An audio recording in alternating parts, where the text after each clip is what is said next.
A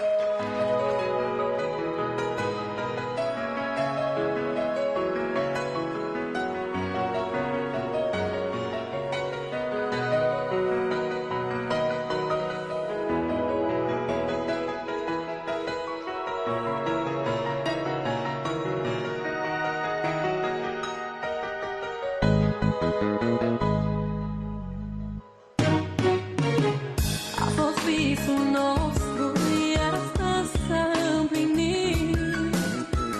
Voi purta numele Tău până la nesfârșit. Este seara noastră, am făcut încă un pas. Greu le e părinților că de astăzi am să-i las.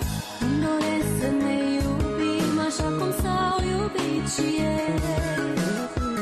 Peste ani vreau să privești ca astăzi în ochii mei.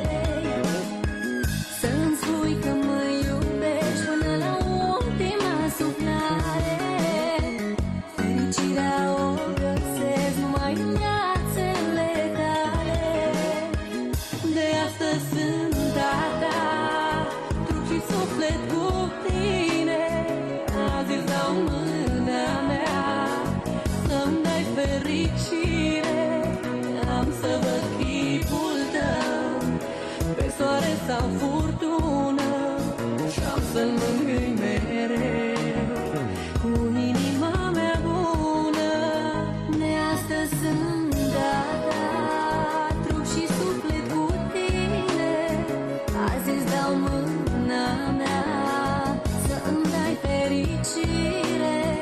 Am să văd chipul tău pe soare sau furtună și am să mângâi mereu cu inima mea bună.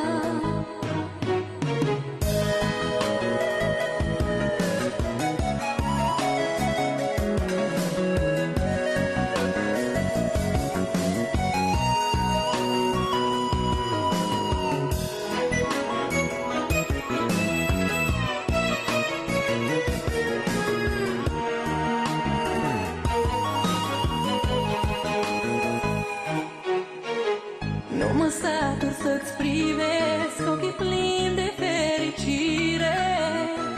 Printre mii de trandafiri eu te văd numai pe tine.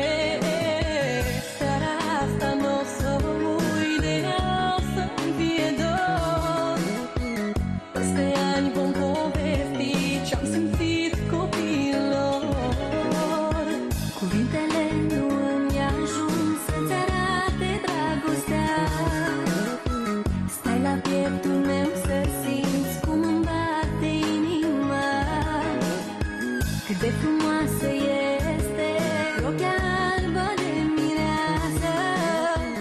Frumoasă îmi faci viața, frumoasă-i iubirea noastră. De astăzi sunt a ta, trup și suflet cu tine. Azi îți dau mâna mea să-mi dai fericire. Am să văd chipul tău pe soare sau furtună și am să-l mângâi mereu cu inima mea bună. De astăzi sunt a ta, trup și suflet cu tine. Azi îți dau mâna mea să-mi dai fericire. Am să văd chipul tău pe soare sau furtună și am să-l mângâi mereu